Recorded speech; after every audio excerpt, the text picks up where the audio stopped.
the car park all parked up. The first thing I've got to say is, of course we're obviously still in summertime, the car park charge. So I've just been charged £6 for 4 hours parking, whereas when I come down here in the winter you can get £4 all day, so that's worth bearing in mind. I think if you put in 8 hours it goes up to £8.10, so that's probably for the day. So it's a little bit more expensive than what it was before, but there you go, I suppose summer prices. I'm just going to make my way down to the pier now. I'll see you when I get there. So that's the harbour there, which would be a really nice place to get in and have a chuck around with a few lures. I've had a look round on various Google Maps and stuff. Doesn't seem to be a way of getting in there. Those pontoons would be absolutely brilliant. But alas, that's not an option. So I'm going to carry on out onto the end of the pier. As you can see, all the bait fishermen are all up the far end there already. But I don't want to be going there, I want to be at this end, right near the start of the pier in the shallow water. So one of the places I was tipped off would just be the other side of that blue railing over there, just about where that seagull is, down there off the edge of those rocks. That would be a good point to start. I'm also going to try what they call Kiddie's Corner, which is just over here. Several down there today. It's Friday afternoon. I know they have a match on Tuesdays, but yeah, I'm probably going to start down here.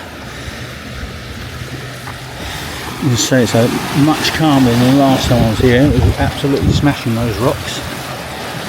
So let's get some gear together. Today I decided in the end to go out and buy one of these recommended to me. Fairly cheap to get going. This one is literally rated as 7'6", 3 to 12 grams, and it's got a hollow tip. That reel on there is the one I used last time. It's loaded with 8-pound braid. So let's put a bit of end tackle on there. So this time I haven't brought any live bait with me at all. I think you remember last time I found some on the bin, some ragworm. I've not got none of that today. So I've got this, which is the gulp, which is soaked in some sort of fish extract, and that is the isomi worms again, that's coated in some sort of liquid that comes with them, and you keep them in there. So those are the two baits I'm going to be using. So rig wise, what I'd done was, after the last session I went home and I tied up several rigs and put them on those little winders, so you can see they're already rigged up either as drop shot or split shot rigs, various different ones, different breaking strains and different bait presentations. So I'll probably start off with something like that, a little bit of isomi on there and a standard sort of drop shot setup, as you would as if you was fishing for perch. That's probably what I'm going to start off with.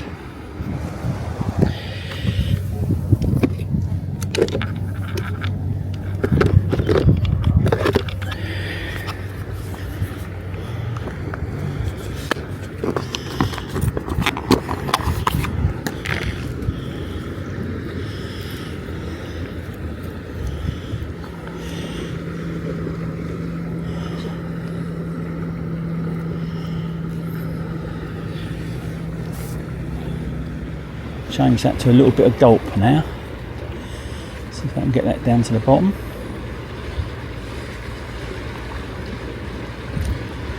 There we go. Just tighten up to the lead.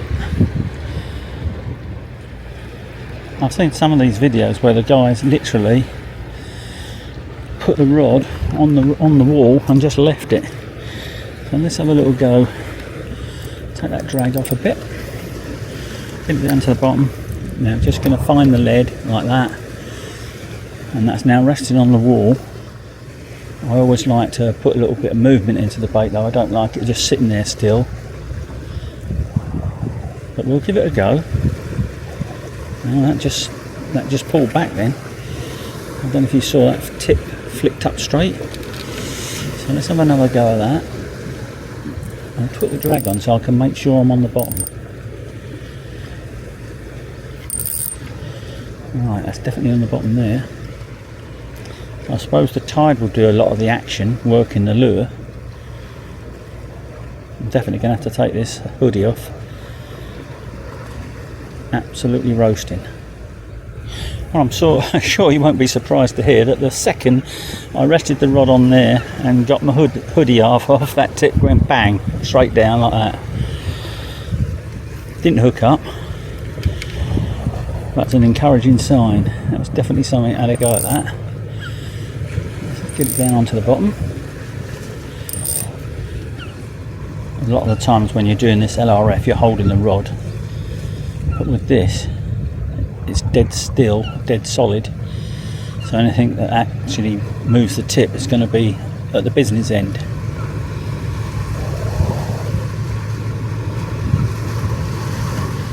And what I should do is try it in different positions, which is another thing I was told. Keep moving it about. So come back a little bit so it's closer to the wall.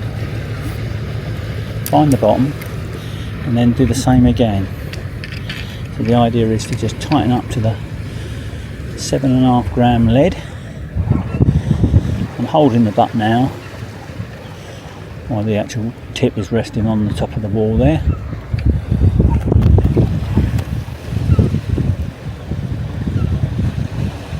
I'll give it 5 or 10 minutes here, then if not I'll switch to the other side. I've actually seen some lovely fish, various different species, come from both sides of the pier at this end, so I shall definitely give the other side a try in a minute. It's about keeping mobile, this type of thing. A few little swells coming in every now and again, but definitely nowhere near as bad as that morning I turned up here. I ended up putting a 1/2 ounce lead just to get it down to the bottom, and each time the next swell come in it just pushed me straight into the bottom of the wall, and inevitably I got snagged. So already it's looking a lot better.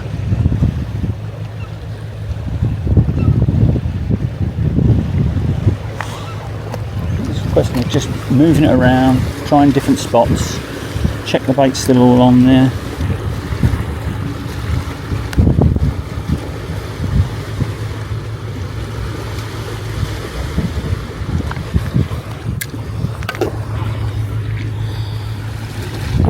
So I'm only realistically going to be fishing for a couple of hours today. The tide will bottom out in the next 10 minutes, 15 minutes, and then it'll start coming in again.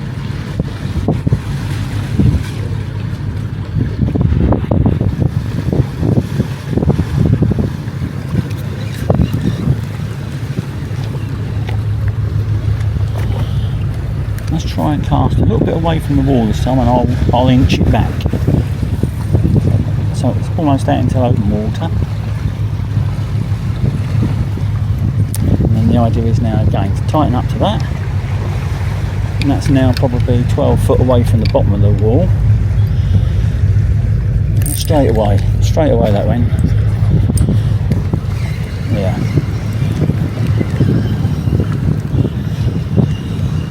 I don't know if you saw the bite on the camera, but that went straight away. So let's get back out there again where it went, straight back in, find the bottom, tighten up. Don't know if you can see it, what the swell there where it is because of the sun, but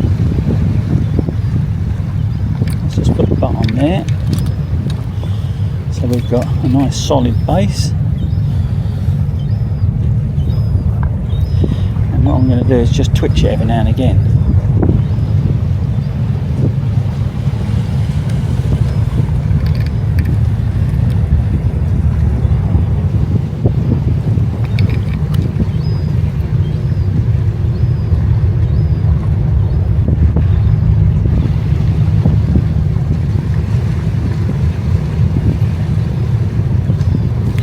Yeah, when I twitched it then, it went straight away. So I'll have a few more goes like this, and then I might just maybe cut down the size of that bait just to make sure it gives me the best chance of hooking up. You can see it's moved and it's actually got a split in it there, so whether something's had a go at that I don't know. I'm going to take it off and just put the other piece straight back on, so make sure the hook's sticking up right. can just nick it on. I like nicking it on just like a maggot, like that. There's a little lead. Let's give that a go. So I'm taking the bait down by about, I don't know, 10 mil.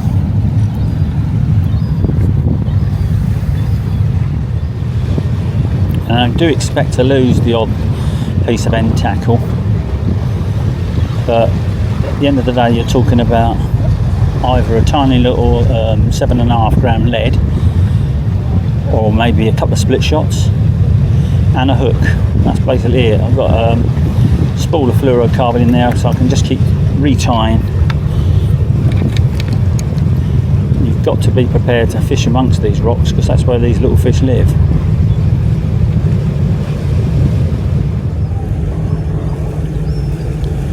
There he goes.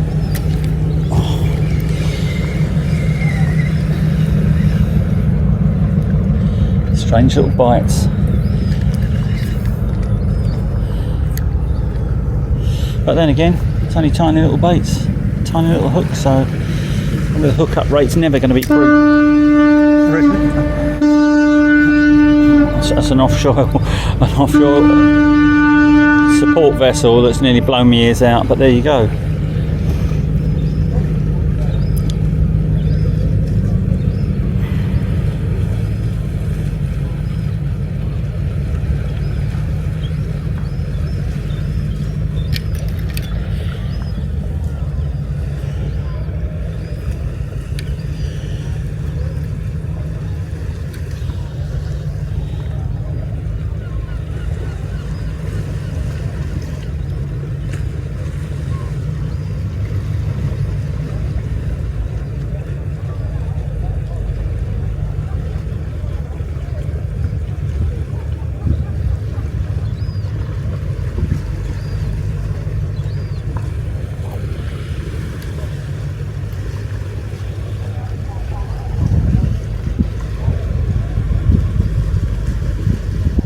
I'm going to let it go this time. Oh, that's pulled right over then. Still missed it.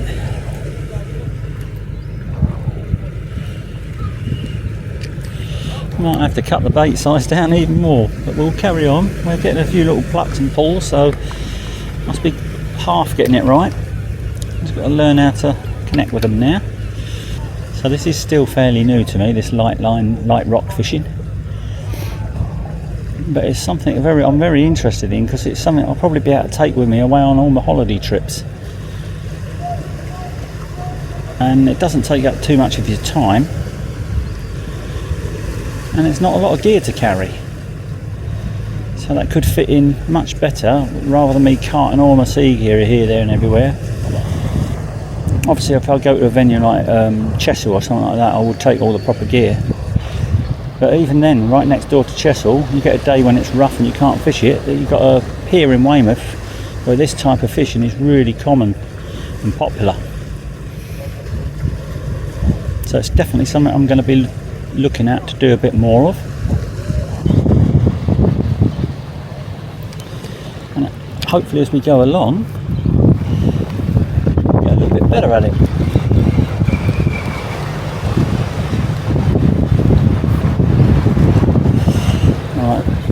Take a plunge. As I said just now, I'm just going to cut that bait size down a fraction more. I can do it like 1/4 inch at a time. It just breaks off. In fact, I'll probably end up trying just one of those tiny little cubes on there. But plenty of hook showing. Put that in there so they don't go nowhere. Right. 1/4 inch shorter again, so it's about 2 centimetres now. It was like 4.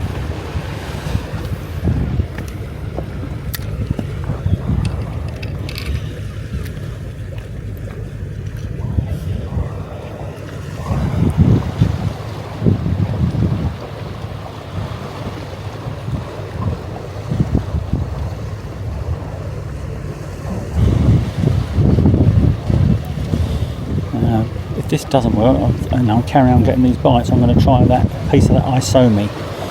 it's a lot thinner and I can have a lot smaller. You know, that pulled then, didn't it? Okay, so I've just literally modified that rig for what was left, and that is what I'm going to go with now. That's 2 split shots, same sort of setup, but shot instead of that drop shot weight. Hooked back in shape, and it's in the right position, facing up the line. Check the line, there's no abrasions on there, so now I'm going to try a little bit of this ISO. So it's much closer to the hook now. I'm going to use the same principle, and I'm going to flick that out back where I was putting the original rig, get it down to the bottom. I think if you come in too close, those crabs jump straight on it, and that's what they do, they pull you into those snags.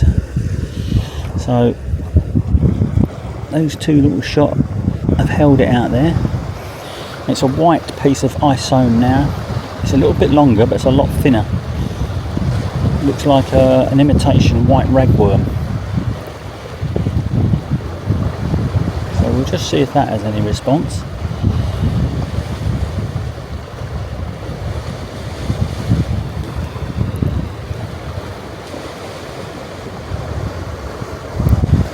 Potentially with those shot, that may, with the current, gradually work its way in a little bit closer. I can see it's still holding out there at the moment. I've also got the option there of pinching another one on to make it a little bit heavier, but it's holding at the moment, so it's actually fishing.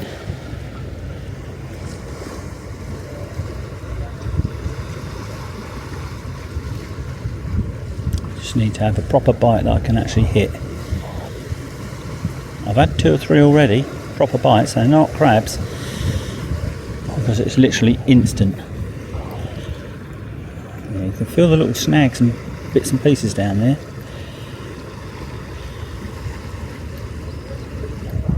But literally with those shot, it should be easier to just bounce them across all those little nooks and crannies. If you do get snagged up, those shot just pull off.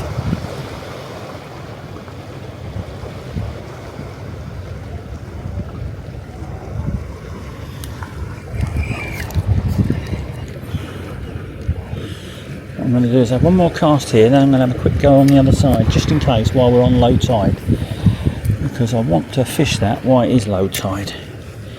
So back on there, let it settle, and then tighten up. It's a little bit harder to tighten up to those shot, so they're obviously not as heavy, but once you have tightened up to them, it does seem to be holding bottom. I can see where the braid's going in the water. And have a little drop down this side of the wall, just to see if I can't camp something before I switch sides.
Big cheer from the end of the pier, so someone's caught something.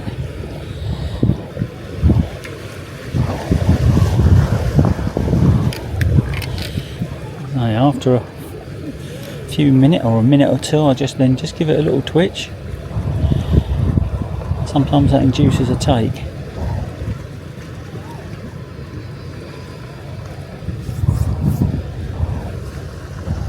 definitely think it's worth having a look over the other side before that tide starts coming in. I've been told at the bottom of the rocks by the lifeboat station, so that's what I'm going to do now. Alright, a quick drop over this side and have a look and see if it's any better. Seems to be loads of snags on the other side. Very shallow there.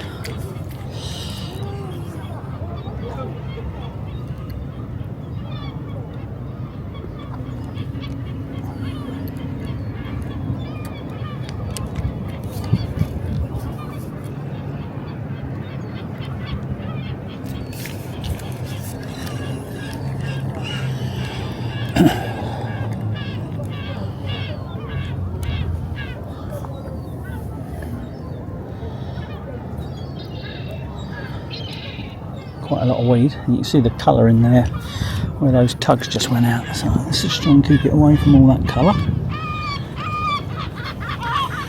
Down there. Yeah, straight away that was. That barely had a chance to reach the bottom. What we got here? So what I'm going to have to do is lay them on the wall like that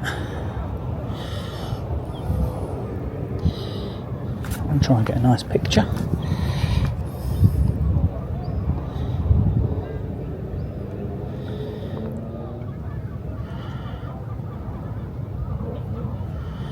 Tie a little bit of ice on. Let's see if we can't find something different.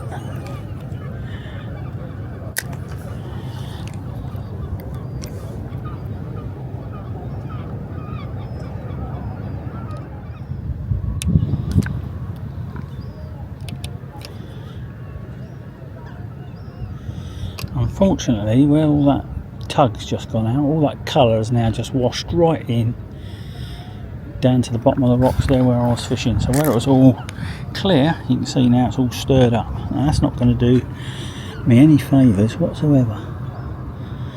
So I think I'll go back over the other side and give that time to clear. There's also a space over there I can see where I might be able to get in and fish down inside there.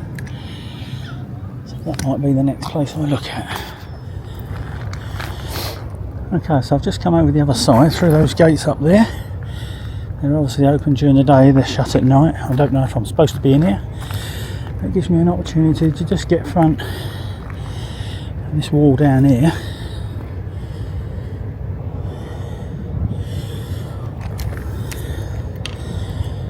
Let's see if I can tempt anything in here.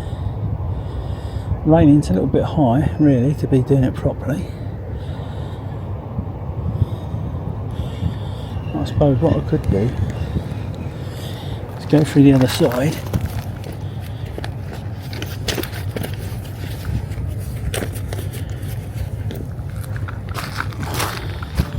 Right, I had a look round that side wall there where that gate was, and that was it looked ideal, but again, where that tug had just gone ploughing out the harbour, it stirred it up to chocolate soup. So I had 5 or 10 minutes there, never had a touch. There's another guy just turned up, he's doing similar.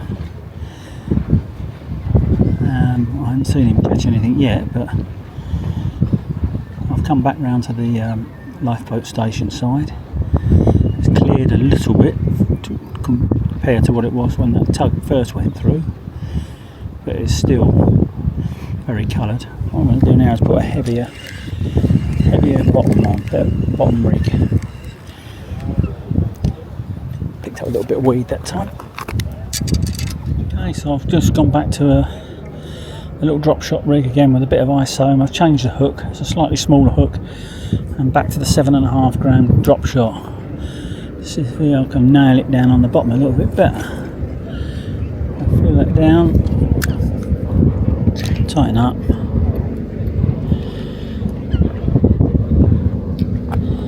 and I'm just going to move that there like that.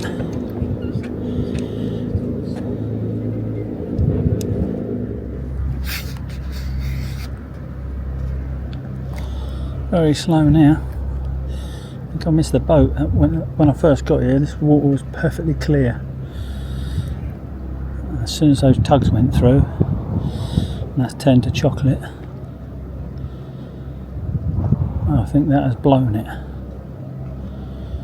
going to carry on. It's only now 10 to 3. I've probably got another couple of hours if I wanted to. Just looking around there and licking my lips at those pontoons and stages around there. If I could get there, I'm sure there'd be loads. Fortunately, you can't.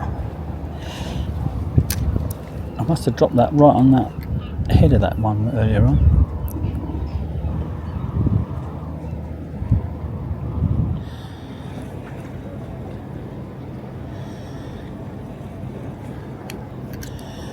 Try and make hay before the next tug goes roaring through. There's a little tap there. Another little tap. I missed that one. A good little pull, that. I wonder if I'll put that hook in the middle of that bait.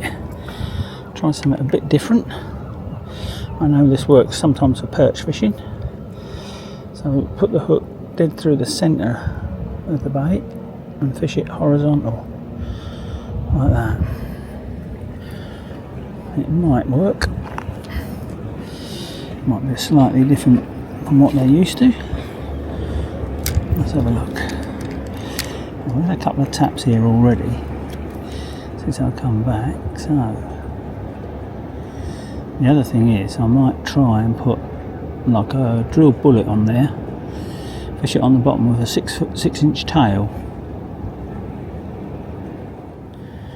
I need to be probably a foot taller than what I am. Instead of 5'6", I need to be 6'6". Oh, what's that? It's a bloody bottom.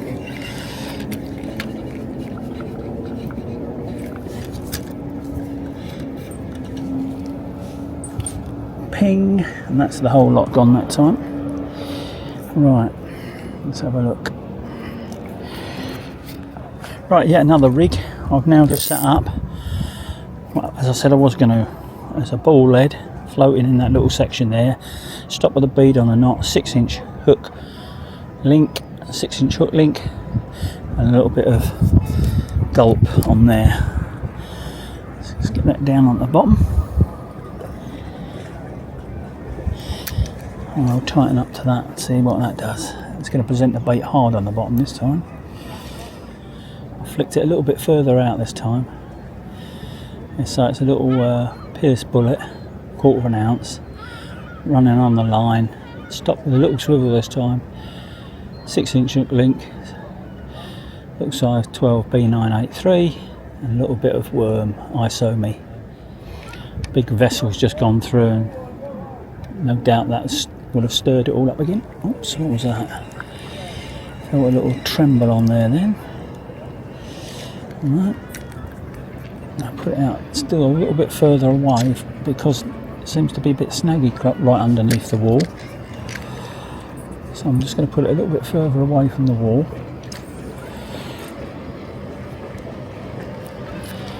Tighten up to that. Seems like everyone wants to get their boats out this afternoon. 3:30 on a Friday. I suppose they've all finished work a little bit early and making the most of this good weather. Jet skis, now we've got half a dozen of those have just gone out, little ribs.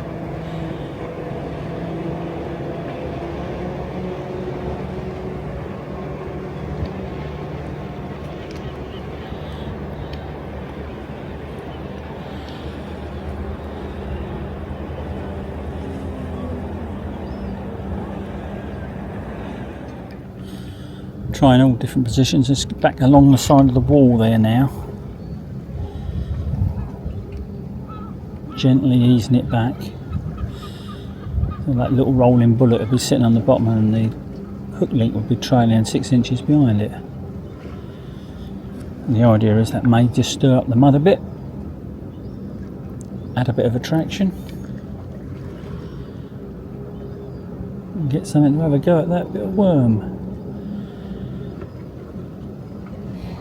I do think I'm going to have to start bringing a few natural baits, maybe a little bit of squid, and maybe even some frozen blacks or something that I can put on when these artificials are not working. Right, we're back over the seaside now. Going to have a few drops down there. It's not deceiving when you look over.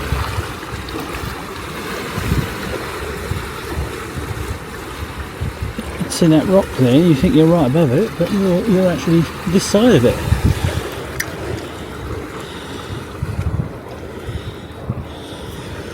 Try another cast out like I did before. So I'm going to cast out 10 or 12 yards, nearly at the bottom, and then set that up on there like that. And just see. I know that that's directly on the bottom now because it's obviously a rolling lead.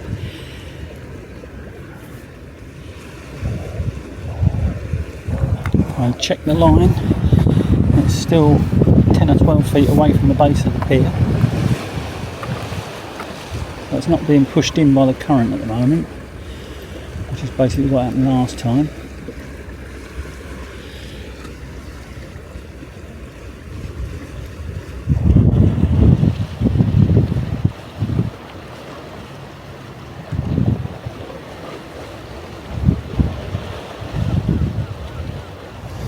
Right, I've had another 10 minutes over this side with that little, like a little paternostered hook. So it's like a drop shot, but it's got a little 2-inch link coming off the main line. Gives it a bit more movement and enable all them small fish to take it in their mouths easier. But I've had a couple of little taps, but that's about it, no proper bites. I'm probably going to roll up and wrap it up in a minute. I think another lesson learned today is always bring something like squid or something as a backup. The other chap I've just spoke to, he's had 2 or 3 more and he had them all on the little pieces of squid. So it's definitely something I'll be adding to my tackle box next time I come. I might even put in a few frozen black lug as well, which I can whip up and make into small little worm baits, just in case when these artificials are not working properly. So as I said, brief 2 hours. I've managed to catch a goby, so it's not been a wasted trip. I'd like to have had a few more today, but then we always do. I'll catch you probably on the next one.